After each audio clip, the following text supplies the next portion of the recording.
નમસ્કાર. ચાલો આજે એક બહુ જ મજાની વસ્તુ શીખીએ.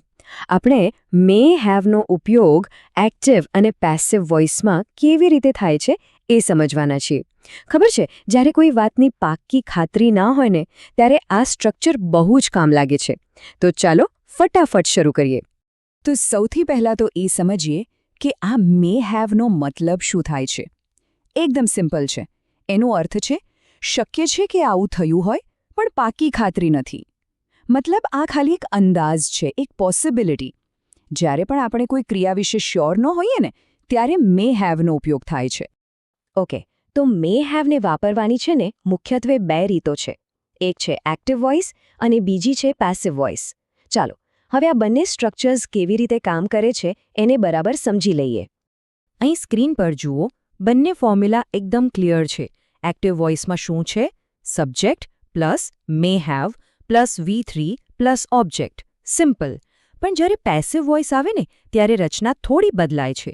Object plus may have been plus V3 plus by subject. અહીંયા એકદમ ધ્યાનથી જોજો. મુખ્ય ફેરફાર શું છે? એ છે બિન શબ્દનો ઉમેરો. આ બિન શબ્દ પેસિવ વોઇસ માટે ખૂબ જ જરૂરી છે. ચાલો હવે ખાલી થિયરી નહીં, આપણે પ્રેક્ટિકલ એક્ઝામ્પલ્સ જોઈએ. એક્ટિવ વાક્યને પેસિવમાં કેવી રીતે ફેરવવાનું એ જોઈએ. આનાથી જ એને આખો કોન્સેપ્ટ એકદમ પાણી જેવો ક્લિયર થઈ જશે. ઓકે, પહેલું ઉદાહરણ. એક્ટિવ વાક્ય છે they may have completed the project. બરાબર? હવે આને પેસિવમાં ફેરવીએ તો શું થશે? ધ પ્રોજેક્ટ આગળ આવી જશે એટલે વાક્ય બનશે the project may have been completed by them. જોયું પેલી ફોર્મ્યુલા કેવી રીતે કામ કરે છે? આ ફ્રેઝ યાદ રાખી લેજો, મે હેવ બીન કમ્પ્લીટેડ. હવે બીજું એક્ઝામ્પલ જોઈએ. She may have written the letter. આનું પેસિવ શું બનશે? વિચારો. Exactly, the letter may have been written by હર.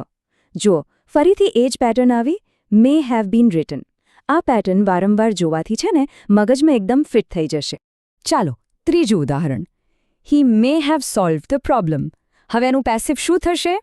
બિલકુલ સાચું, the problem may have been solved by him. જોયું કેટલું સહેલું છે? બસ પેલો નિયમ પકડી રાખવાનો છે. અને હવે ચોથું ઉદાહરણ. The team may have won the match.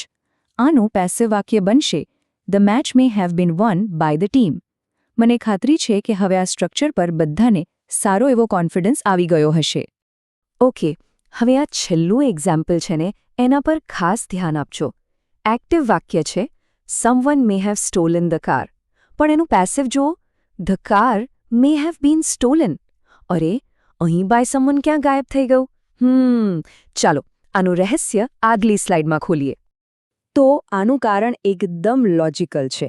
નિયમ એવો છે કે જ્યારે કર્તા એટલે કે કામ કરનાર સમવન કે પીપલ જેવા અજ્ઞાત અથવા બિનમહત્વપૂર્ણ શબ્દો હોય ત્યારે પેસિવ વોઇસમાં એને કાઢી નાખવામાં આવે છે.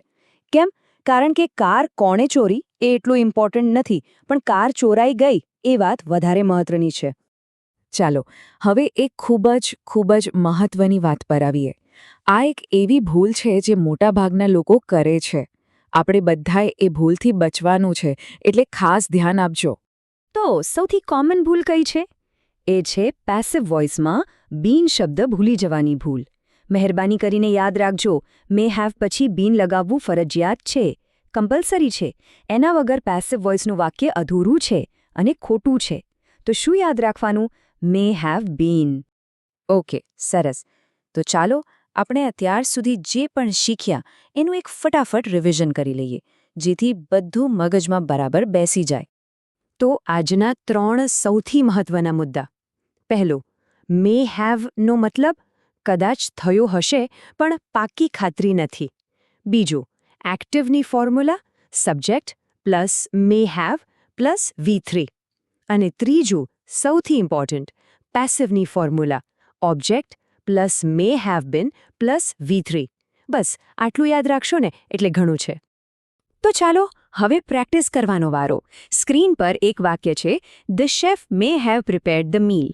આ વાક્યને પેસિવ વોઇસમાં કેવી રીતે ફેરવશો? જરા જવાબ વિશે વિચારો. આનાથી આજે જે પણ શીખ્યા એની તરત જ પ્રેક્ટિસ થઈ જશે. વિચારતા રહેજો.